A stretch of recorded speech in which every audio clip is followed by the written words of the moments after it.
Problem start में discuss हुई हैं इन दिनों जितने भी हॉस्पिटल्स में इमरजेंसीज पे लोड होता है पेशेंट का, उस तरह के मसाइल से भी आप बच सकते हैं। डायबिटीज़ का शिकार हैं तो इस तरह का जो पैटर्न आप डिज़ाइन करेंगे मील का, तो आपके लिए भी फेवरेबल रहेगा। हाइपरटेंशन का आप शिकार हैं तो फर्स्ट ऑफ ऑल आपने अपने जो डॉक्टर हैं जिनसे आपका ट्रीटमेंट प्लान चल रहा है उनसे कंसल्ट कर लेना है। अगर आपका जो ब्लड प्रेशर है वो नॉर्मल रेंज में फॉल कर रहा है तो आपको किसी परेशानी की ज़रूरत नहीं है।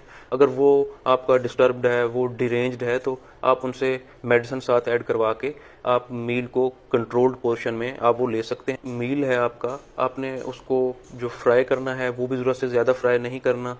और इसके अलावा आप जो एनिमल फैट आपके मीट के साथ होगी, जो गोश्त के साथ एक फ़ैट का हेल्दी पोर्शन होता है, आपने उसके अंदर ही गोश्त को पकाना है, इर्रेस्पेक्टिव ऑफ दिस कि आप वेजिटेबल ऑयल्स जो आप पहले से ले रहे थे उसमें आप बनाएं, क्योंकि वो वेजिटेबल ऑयल्स एक हेल्दी प्रेफरेबल आइटम नहीं है। जो उसमें फैट्स होते हैं वो सैचुरेटेड फैट्स होते हैं, तो आप मैक्सिमम बेनिफिट को एंजॉय करें उसी एनिमल फैट में।